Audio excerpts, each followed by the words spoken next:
بسم اللہ الرحمن الرحیم۔ السلام علیکم ناظرین، آج ہمارے سبق کا مفہوم ہے نکاح کی رغبت دلانے کا بیان۔ حدیث مبارکہ صحیح بخاری شریف 1828 سیدنا انس بن مالک رضی اللہ تعالیٰ عنہ فرماتے ہیں کہ نبی کریم صلی اللہ علیہ وسلم کی بیویوں کے گھروں میں 3 آدمی آپ صلی اللہ علیہ وسلم کی عبادت کا حال پوچھنے آئے۔ جب ان سے بیان کیا تو انہوں نے آپ کی عبادت بہت کم خیال کی، یعنی اپنے لیے اس سے کم اور ناکافی سمجھا۔ پھر انہوں نے کہا، ہمیں نبی کریم صلی اللہ علیہ وسلم سے کیا نسبت؟ آپ صلی اللہ علیہ وسلم کے تو اگلے پچھلے سب گناہ معاف کر دیے گئے ہیں۔ ایک نے کہا کہ میں تو رات بھر نماز پڑھا کروں گا۔ دوسرے نے کہا کہ میں ہمیشہ روزے رکھتا رہوں گا۔ تیسرے نے کہا کہ میں نکاح نہیں کروں گا، یعنی عورتوں سے الگ رہوں گا۔ اتنے میں رسول اللہ صلی اللہ علیہ وسلم تشریف لائے اور فرمایا، کیا تم لوگوں نے ایسی باتیں کہی ہے؟ سن لو، میں تم سب سے زیادہ اللہ سے ڈرنے والا اور تم سب سے زیادہ حقوق اللہ کی نگہداشت کرنے والا ہوں، مگر میں روزہ رکھتا بھی ہوں اور چھوڑتا بھی ہوں، اور رات کو نماز پڑھتا بھی ہوں اور سوتا بھی ہوں، اور عورتوں سے نکاح بھی کرتا ہوں۔ خبردار، جو میری سنت سے منہ پھیرے گا وہ مجھ سے نہیں۔ نکاح نہ کرنے اور ہنسی ہو جانے کی کراہت کا بیان۔ حدیث مبارکہ 1829 صحیح بخاری شریف۔ فاتح ایران سیدنا سعید بن ابی وقاص رضی اللہ تعالیٰ عنہ فرماتے تھے کہ نبی کریم صلی اللہ علیہ وسلم نے عثمان بن مظعون رضی اللہ تعالیٰ عنہ کو ترک نکاح سے منع فرمایا۔ اگر آپ انہیں اجازت دے دیتے تو ہم ہنسی ہو جاتے۔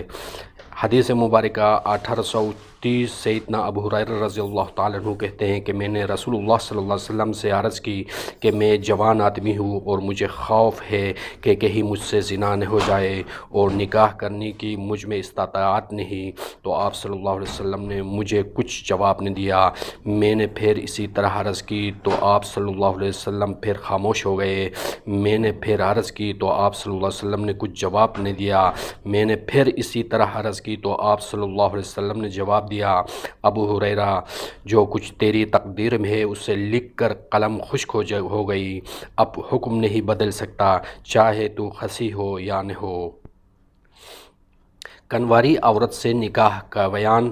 حدیث مبارکہ صحیح بخاری شریف 1831 ام المومنین عائشہ صدیقہ رضی اللہ تعالیٰ عنہ فرماتی ہیں کہ میں نے عرض کی کہ یا رسول اللہ، اگر آپ کسی مقام پر اترے اور اس میں ایسے درخت ہو جس میں سے کھایا ہوا ہو، اور کوئی درخت آپ کو ایسا ملے جس میں سے کچھ نہ کھایا گیا ہو، تو آپ کون سے درخت سے اپنے اونٹ کو چرائیں گے؟